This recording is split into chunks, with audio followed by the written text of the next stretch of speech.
Hello and welcome to Integrative Process Psychotherapy, a human way of understanding what we do as therapists. The following section is an exercise in inner experiencing. Listening to this exercise may make you feel relaxed and a little unfocused. Give yourself time afterward to return to a normal state of awareness before continuing with your normal activities.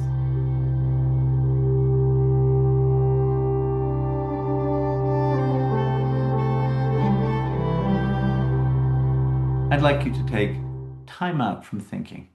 You can listen, but you don't need to listen carefully.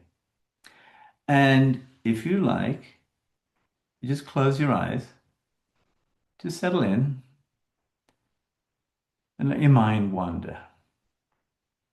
Now, if you've had an inner practice of something like yoga or meditation or quiet contemplation in nature, or you do some imaginal work or hypnosis, you can just draw on those experiences.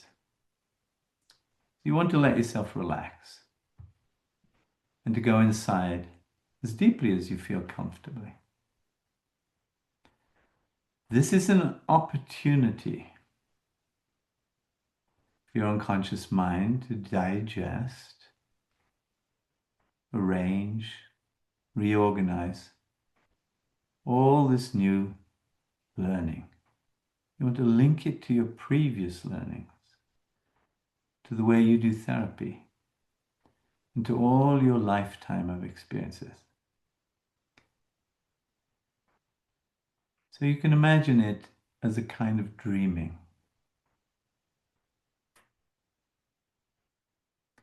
When you sleep, your unconscious mind sorts through all those experiences, all the things which happened to you from the previous day. You dream,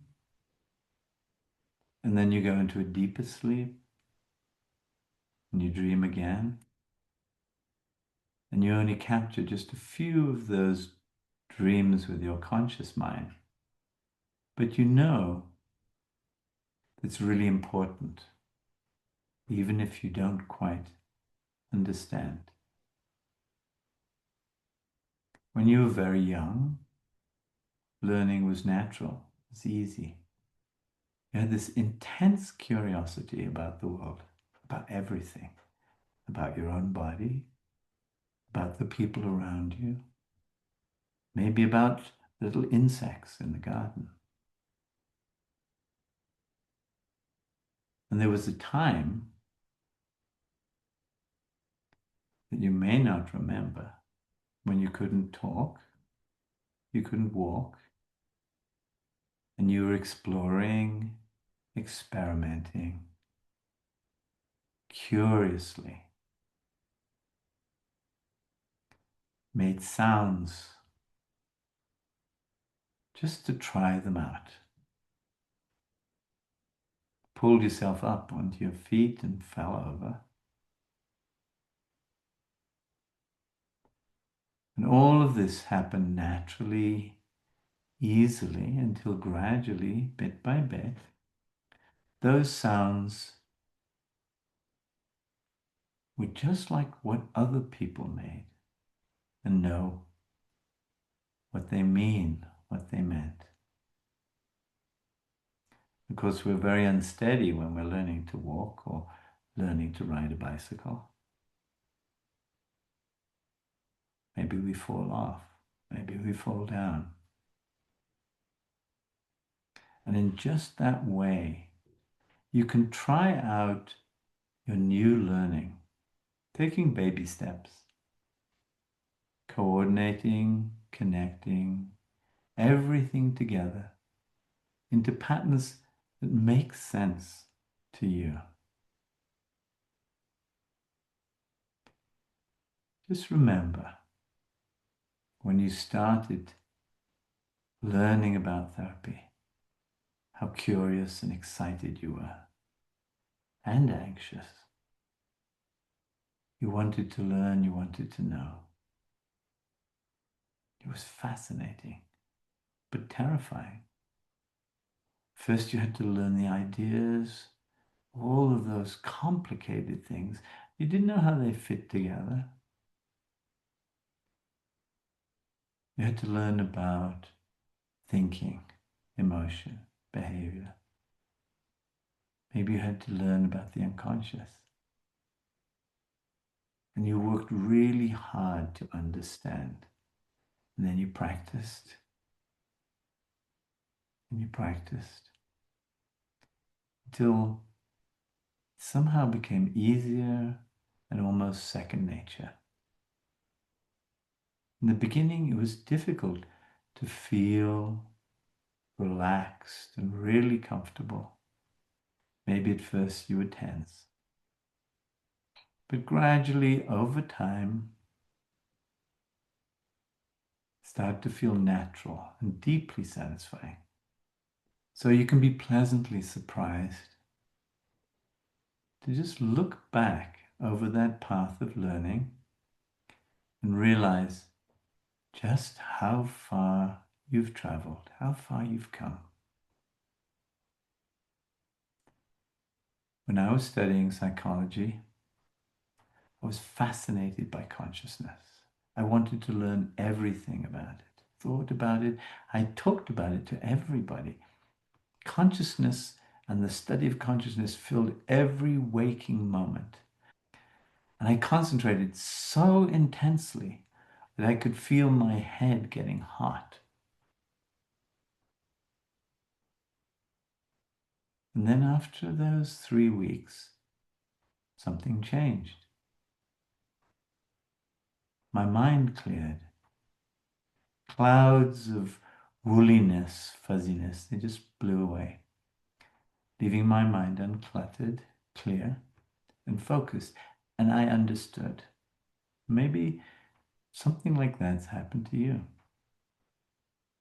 Maybe when you've been studying really hard, trying to understand, and then suddenly there's an insight. Something fits together. The pattern is there. And your curiosity leads you through that time of confusion and fuzziness and not knowing until you reach a place of understanding and clarity. When you're interested, your unconscious listens. It's listening now. It's there, always there, connecting, putting things together, creating new patterns of understanding, new experiences. And it communicates with you in many, many different ways, telling you stories in your dreams, creating odd incidents, coincidence, synchronicities, filling your experience with unexpected people, different clients, different events. So your unconscious is rich with treasures.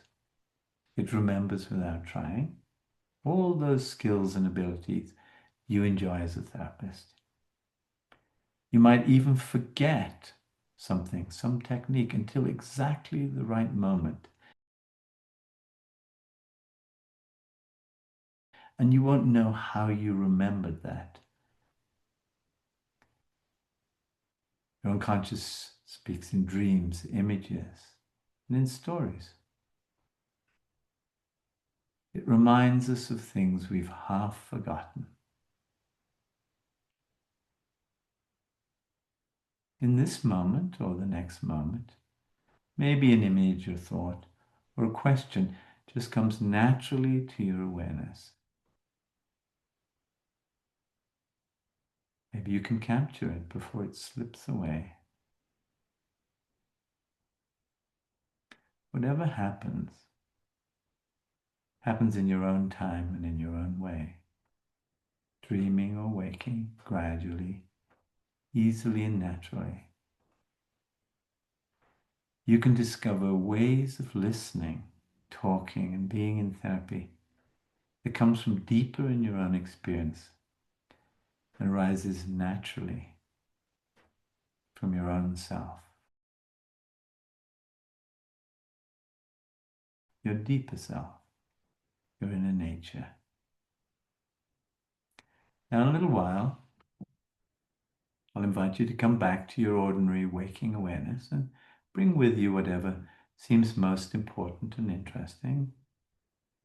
Could be a meaning, a question, a memory, a word. So when you're ready,